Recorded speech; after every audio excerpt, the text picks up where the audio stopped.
अब आ जाता है केमिकल हैजार्ड। तो हेल्थ हैजार्ड में हमारे फिजिकल कंप्लीट होगा। केमिकल हैजार्ड हमारे बॉडी में कब कब जा सकता है, या तो कोई इनहेलेशन से चला जाए, या आप उसको खा लो इंजेक्शन से हो जाए, या स्किन से कांटेक्ट हो जाए, केमिकल स्किन पर कांटेक्ट और उससे भी बॉडी एब्जॉर्ब कर ले। कई बार इंसेक्टिसाइड्स को आप स्किन पर अगर आप लगा के देखो तो इंसेक्टिसाइड से भी वो स्किन से एब्जॉर्ब होकर के पॉइजनिंग कर देता है। इस तरह की चीज़ें भी हमारे देखने को मिलती है। अब केमिकल के टॉक्सिक इफेक्ट क्या होंगे, तो केमिकल के टॉक्सिक इफेक्ट में दो तरह की चीज़ें होती है, या तो लोकल टॉक्सिसिटी हो जाए या सिस्टेमिक टॉक्सिसिटी हो जाए। लोकल टॉक्सिसिटी में जहाँ केमिकल लोकली टच हुआ है वहाँ पे क्या करेगा, इरिटेशन करेगा, रेडनेस कर सकता है ना, बर्न कर सकता है। जो भी अभी को अब आई में चला गया तो आई में क्या क्या हो सकता है, कॉर्निया को भी डैमेज कर सकता है, वाटरिंग हो जाएगी आई में। अगर आप खा गए मुंह से तो ओरल म्यूकोसा अफेक्ट हो सकती है, और फिर अंदर जाने के बाद सिस्टेमिक इफेक्ट भी करेगा। सिस्टेमिक इफेक्ट क्या होंगे, सिस्टेमिक इफेक्ट डिपेंड करेंगे जो केमिकल आपने खाया उसकी क्या प्रॉपर्टी है उस पर डिपेंड करेगा, ठीक है।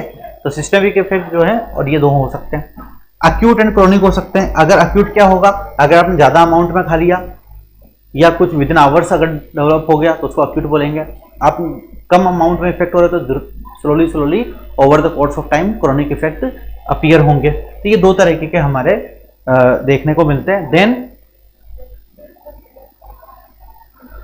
Disease due to chemical agents, ये क्या क्या होती है इसके बारे में बात करते हैं। Disease due to chemical agents में क्या क्या होगा, तो disease due to chemical agent में जैसे या तो गैसेज कर सकती हैं या फिर कोई डस्ट पार्टिकल्स हो सकते हैं। डस्ट पार्टिकल में इनऑर्गेनिक एंड ऑर्गेनिक दो तरह के डस्ट पार्टिकल्स देखने को मिलते हैं। तो गैसेज में तो कोई भी गैस जो sulphur dioxide, carbon dioxide, carbon monoxide, nitrous oxide, कोई भी गैस हो सकती है।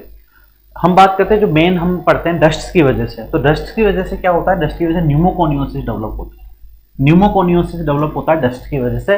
अब डस्ट ऑर्गेनिक है तो अलग टाइप का न्यूमोकोनियोसिस होगा, अगर डस्ट इनऑर्गेनिक है तो अलग टाइप का न्यूमोकोनियोसिस होगा। तो पहले इनऑर्गेनिक डस्ट लेते हैं। इनऑर्गेनिक डस्ट में क्या क्या आ जाता है, जैसे वहाँ पर कोल आ गया, कोयला, तो कोल की वजह से, कोल जनरली माइन वर्कर्स में होता है, तो एंथ्राकोसिस करता है कोयले की वजह से। सिलिका अगर है तो सिलिकोसिस हो जाएगा, एस्बेस्टोस है तो एस्बेस्टोसिस हो जाएगा। एस्बेस्टोसिस में आगे जाके कैंसर हो जाता है लंग्स के अंदर। आयरन है तो सिडेरोसिस हो सकता है। इसी तरह से ऑर्गेनिक डस्ट है तो कैन फाइबर्स की है अगर, तो कैन फाइबर यानी शुगर केन की बात करें तो बेगासोसिस होता है। कॉटन डस्ट है तो बिसिनोसिस है। टोबैको है तो टोबैकोसिस है और ग्रेन डस्ट है तो फार्मर्स लंग कहा जाता है इसको पर।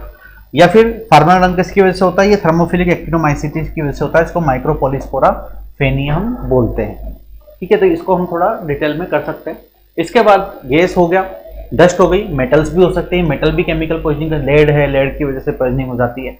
फिर कुछ केमिकल्स है जैसे एसिड है, एल्कलाई है, पेस्टिसाइड्स है, ये भी कर सकते हैं। देन सॉल्वेंट्स आ गए, carbon disulphide, benzene, trichloroethylene, chloroform, ये सब सॉल्वेंट्स है, तो इनकी वजह से भी कोई ना कोई केमिकल ऑक्यूपेशनल हैजार्ड्स हो सकते हैं।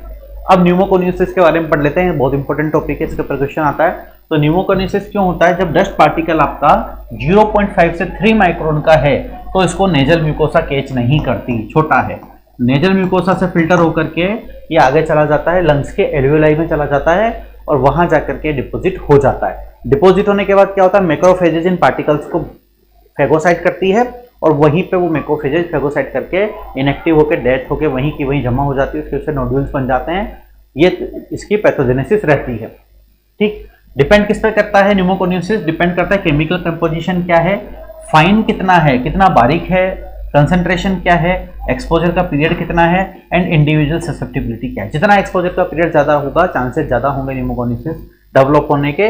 इसमें इनऑर्गेनिक एंड ऑर्गेनिक दोनों तरह की डस्ट की वजह से न्यूमोकोनियोसिस होता है। सबसे पहले लेते हैं हम सिलिकोसिस। सिलिकोसिस किस में होगा, जो लोग सिलिका इंडस्ट्री में वर्क करेंगे उनके अंदर सिलिकोसिस देखने को मिलता है। अब सिलिका इंडस्ट्री कहाँ देखने को मिलेगी, तो ये हमारे को माइनिंग में हो सकती है, क्योंकि माइनिंग में मिट्टी होती है।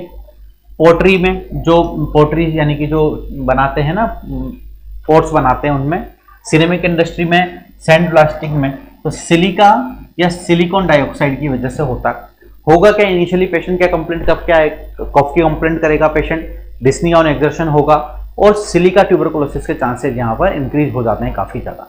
सिलिका ट्यूबरकुलोसिस में एक खास बात बता देता हूँ, जिन लोगों में सिलिका ट्यूबरकुलोसिस होता है उनके अंदर जनरली स्पुटम एग्जामिनेशन में ट्यूबरकुलोसिस दिखता नहीं है। इवन ट्यूबरकुलोसिस से डेथ हो जाती है पेशेंट की, डेथ के बाद पोस्टमार्टम कराने के बाद भी उसमें देखते हैं तो टीबी का बेसिलस देखने को नहीं मिलता, पर होता सिलिका ट्यूबरकुलोसिस है। दूसरा, बच्चों में या फीमेल में सिलिकोसिस की वजह से ट्यूबरकुलोसिस के चांसेस कम होते हैं, एडल्ट में ज्यादा होते हैं।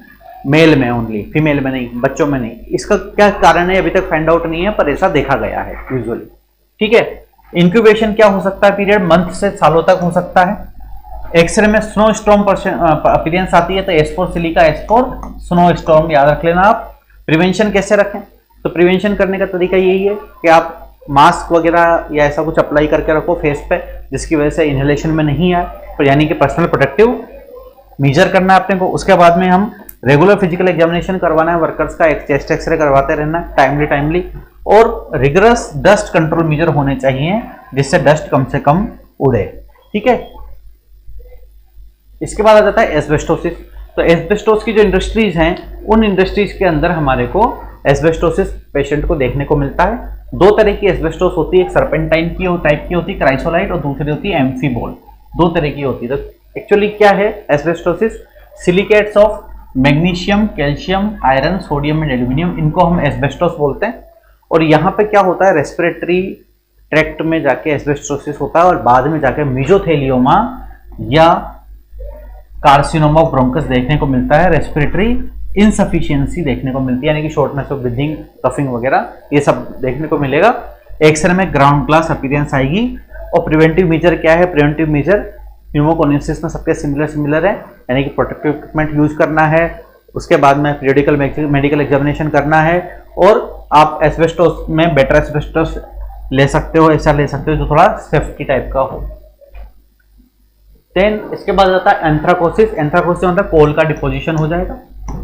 ठीक है। और यहाँ पे दो तरह की फेज देखने को मिलती है, एक तो सिंपल न्यूमोकोनियोसिस देखने को मिलती है, दूसरी प्रोग्रेसिव मेसिव फाइब्रोसिस देखने को मिलती है, जो पीरियड ऑफ एक्सपोजर जब बढ़ेगा तो प्रोग्रेसिव कंडीशन में चला जाएगा। इंक्यूबेशन पीरियड जो है इसके लिए 12 साल चाहिए, 12 ईयर का एक्सपोजर होता है तब न्यूमोकोनियोसिस डेवलप होती है। तो ये बात इंपॉर्टेंट है।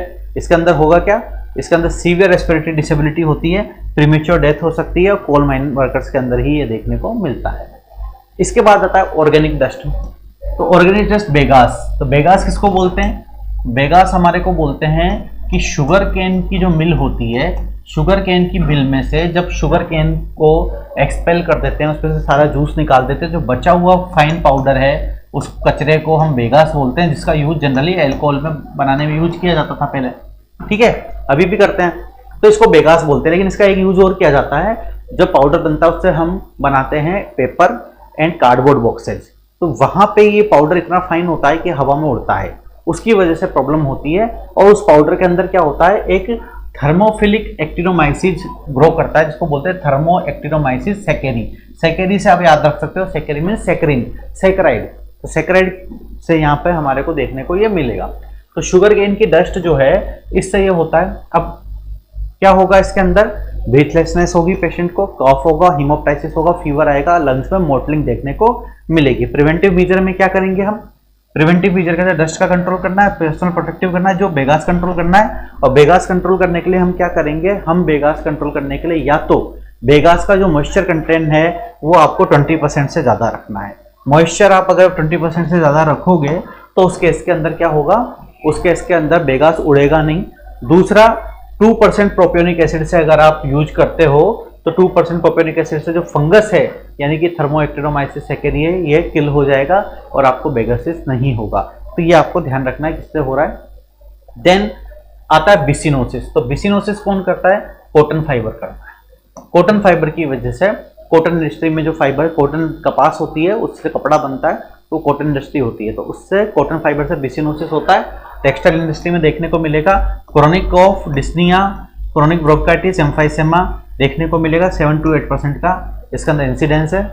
उसके बाद में फार्मर्स लंग। फार्मर्स लंग में क्या होगा, मोल्डी है या ग्रेन डस्ट की वजह से होता है, जिसमें माइक्रोपोलिस्पोरा फेनी एक तरह का थर्मोफिलिक एक्टिनोमाइसिस है, ये करता है। तो जहाँ पर डस्ट, जो किसान लोग हैं जो गेहूं को इकट्ठा करते हैं, उस गेहूं में इस तरह का फंगस जनरेट हो जाता है। जब उसको आप सूंघोगे, इनहेल करोगे तो लंग्स के अंदर चला जाएगा। सिम्टम्स वही हैं रेस्पिरेटरी वाले सारे के सारे। और ये कहाँ होता है, हाई मॉइस्चर कंटेंट होगा अगर तो फंगस ये डेवलप हो जाती है गेहूं के अंदर, सीरियल्स के अंदर। ठीक है, अब आगे चलते हैं। आगे अपन देखते हैं कि केमिकल हैजार्ड्स में क्या क्या हैजार्ड्स देखने को मिलते हैं। केमिकल हैजार्ड्स में रीनल डिजीज देखने को मिलती है मर्करी, कैडमियम एंड क्लोरोफॉर्म की वजह से। रेस्पिरेटरी इलनेस देखने को मिलती है सॉल्वेंट्स एंड अमोनिया की वजह से। न्यूमोकोनियोसिस तो हम पढ़ ही चुके हैं, कैंसर होता है क्रोमियम की वजह से। देन लिवर डिजीज देखने को मिलेगी कार्बन टेट्राइड क्लोराइड की टॉक्सिसिटी से। लिवर कैंसर होता है विनाइल क्लोराइड से। कार्डियोवैस्कुलर डिजीज में हाइपरटेंशन स्पेशली देखने को मिलता है लेड कैडमियम से। Atherosclerosis carbon disulphide and arrhythmia करता है फ्लोरोकार्बन्स ट्राइक्लोरोएथीन। इसके बाद आ जाता है